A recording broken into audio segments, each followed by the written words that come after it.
10 March জাতীয় দুর্যোগ প্রস্তুতি দিবস। এবারের প্রতিপাদ্য দুর্যোগ প্রস্তুতিতে লড়ব, স্মার্ট সোনার বাংলা করব। আমি তো দুর্যোগের মধ্যে বেড়ে ওঠা মানুষ। তারপরে দুর্যোগ মন্ত্রণালয়ে আসার পর দেখলাম এই মন্ত্রণালয়টি বঙ্গবন্ধুর জাতির পিতার হাতে গড়া। সুতরাং আমি মন্ত্রণালয়ে গেলে বঙ্গবন্ধুর একটা স্পর্শ আমার মধ্যে দেখি। শুধু তাই না, 2072 সালে উনি দুর্যোগ মন্ত্রণালয় ব্যবস্থাপনা মন্ত্রণালয় করেছেন, সাথে সাথে তিনি তখনই এই যে দুর্যোগ মন্ত্রণালয়ের অধীনে যে এখন যে আমরা সিপিপি, এটাও কিন্তু তিনি করে গেছেন। আজকে তারই কন্যা, বঙ্গবন্ধু কন্যা জননেত্রী শেখ হাসিনা, তিনি যেমনি আজকে ধরেন যে আজকে পিস কিপিংয়ে বাংলাদেশ আজ পৃথিবীর ভিতর নাম্বার 1, যেমনি আজকে আপনারা দেখেন এইখানে এই দুর্যোগ মন্ত্রণালয়কে তার নেতৃত্বে তার নির্দেশে তার পরিকল্পনায় আমরা কাজ করতেছি। তিনি আজকে পৃথিবীর একটা উন্নয়নের রোল মডেলে করেছেন। মাননীয় প্রধানমন্ত্রী বলে থাকেন, এই দেশ 30 লক্ষ রক্তের বিনিময়ে দেশ স্বাধীন হয়েছে, জাতি কারোর কাছে মাথা নত করবে না। আমাদের সামনে যে চ্যালেঞ্জ আছে সেগুলি আমাদের মোকাবেলা করতে হবে। যে চ্যালেঞ্জগুলি আমার কাছে মনে হয়, যেমন ঢাকা শহর একটা ঝুঁকির মধ্যে রয়েছে ভূমিকম্প। আমাদের ইমিডিয়েটলি যতগুলো বিল্ডিং আছে যেগুলি ভূমিকম্প সহনীয় মাত্রা নয়, এগুলি আমাদের বিশেষজ্ঞ দিয়ে চেক করে এগুলি সংস্কার করা দরকার। ঢাকা সিটিতে এই যে অগ্নিকাণ্ড বা ভূমিকম্প যদি হয়, সেই ক্ষেত্রে তাদের প্রশিক্ষণটা খুব বেশি জরুরি, কারণ প্রাথমিকভাবে কিন্তু ওই ভলান্টিয়াররা এসেই এই দুর্যোগের একটা ব্যবস্থাপনা করবে, তারপরে অন্যরা আসবে।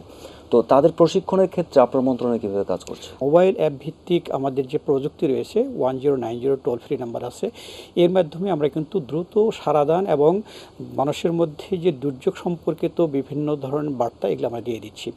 আর আরেকটা বিষয় হচ্ছে যে স্মার্ট বাংলাদেশে যেটি ধারণা যে সমাজকে স্মার্ট করা, নাগরিককে স্মার্ট করা, দুর্যোগ ব্যবস্থাপনার ক্ষেত্রে আমরা সমাজ এবং নাগরিকদেরকে সতর্ক করা এবং তাদেরকে এই ক্ষেত্রে স্মার্ট নাগরিক হিসেবে গড়ে তোলা, যাতে করে যে কোনো দুর্যোগ শুরু হওয়ার আগেই তারা নিজেরা প্রস্তুত নিতে পারে। এই জন্য আমরা সমাজের বিভিন্ন স্তরে প্রশিক্ষণ দিচ্ছি এবং প্রশিক্ষণ দিয়ে তাদেরকে আমরা দুর্যোগ ব্যবস্থাপনার ক্ষেত্রে অগ্রণী ভূমিকা যাতে রাখতে পারে সেইভাবে আমরা প্রস্তুত করছি। আর আপনি জানবেন হয়তো যে আমাদের বাংলাদেশে এই মুহূর্তে যে 50 লাখেরও অধিক স্বেচ্ছাসেবক রয়েছে। আমরা স্বেচ্ছাসেবকদের ডাটাবেস করছি। আমাদের নগর ভলান্টিয়ার রয়েছে, যেটি আমাদের টার্গেট রয়েছে 62,000 নগর ভলান্টিয়ার তৈরি করা। এর মধ্যেই আমাদের 50,000-এরও অধিক নগর ভলান্টিয়ার তৈরি হয়ে গিয়েছে। ঘূর্ণিঝড় এবং বন্যা, এতে আমরা মৃত্যুর সংখ্যা অনেক কমিয়ে আনতে সক্ষম হয়েছি। প্রতি বছরই আমরা এই ম্যানেজমেন্টে অনেক দক্ষ এবং যে কারণে বাংলাদেশ পৃথিবী মাঝে একটা রোল মডেল বা চ্যাম্পিয়ন। বাংলাদেশে ভূমিকম্প ঝুঁকি আছে, একই সাথে বজ্রপাতে আমাদের প্রতি বছর 200 থেকে 300 লোক মারা যায়।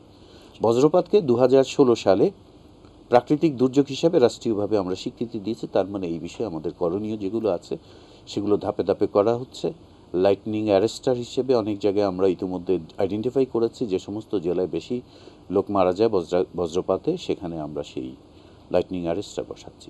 আমরা বাংলাদেশ ন্যাশনাল বিল্ডিং কোড তৈরি করেছে, সেখানে যদি সবাই মেনে আমরা এই বিল্ডিং করি তাহলে আমাদের রেজিলিয়েন্ট স্ট্রাকচার হবে। বাংলাদেশে পদ্মা ব্রিজ যেমন আমাদের 400 বছরের ভূমিকম্পের ইতিহাস অ্যানালাইসিস করে মাননীয় প্রধানমন্ত্রীর বলিষ্ঠ নেতৃত্বে এটি বাংলাদেশ সারা বিশ্বকে দেখিয়েছে। সেখানে কিন্তু 7.8 ভূমিকম্পের সহনশীল অবস্থায় আমরা করতে পেরেছি এত বড় একটা স্ট্রাকচার। ঢাকা শহরে বর্তমানে যে ফ্লাইওভার এবং মেট্রো রেল করা হয়েছে, এগুলোকে কিন্তু ভূমিকম্প সহনশীল একটা ভালো মাত্রার তৈরি করা হয়েছে। ফলে রেজিলিয়েন্ট বিল্ডিং এবং সব স্ট্রাকচার যদি আমরা করতে পারি তাহলে ভূমিকম্পের ক্ষেত্রে আমাদের একটা ভালো অবস্থান তৈরি হবে বলে আমরা মনে করি। দূষণের ইন্ডেক্সে ঢাকা শহর সবসময় 1 থেকে 3-এর মধ্যে থাকছে। এটা কখনো হতে পারে না। দেখুন ঢাকা শহরে যদি 5টি নদীর যে ভয়াবহ অবস্থা এবং যে ধরনের দূষণ অবস্থা তৈরি হয়েছে, এটা কিন্তু মানব সৃষ্ট, এবং এটার কারণে কিন্তু হেলথ হ্যাজার্ড থেকে শুরু করে বহু ধরনের নাজুকতা তৈরি হচ্ছে। নদীগুলো একটা ক্যানেল হয়ে গেছে এবং যখন বৃষ্টি পানি হচ্ছে তখন নদীতে যাওয়ার মতো কোনো ব্যবস্থা নেই। কাজে নগর বন্যা হচ্ছে, কোমপানি হচ্ছে, চিটাগাংয়ের অবস্থা একই রকম হচ্ছে। জাতীয় দুর্যোগ প্রস্তুতি দিবস উপলক্ষে বিশেষ আলোচনা অনুষ্ঠান জাতীয় দুর্যোগ প্রস্তুতি দিবস 2024। উপস্থাপনা ও পরিকল্পনা মানসুরুল হক, পরিচালনা মোশতাক হোসেন মাসুক। দেখুন 10ই মার্চ রবিবার দুপুর 1:05 চোখ রাখুন ATN বাংলায়।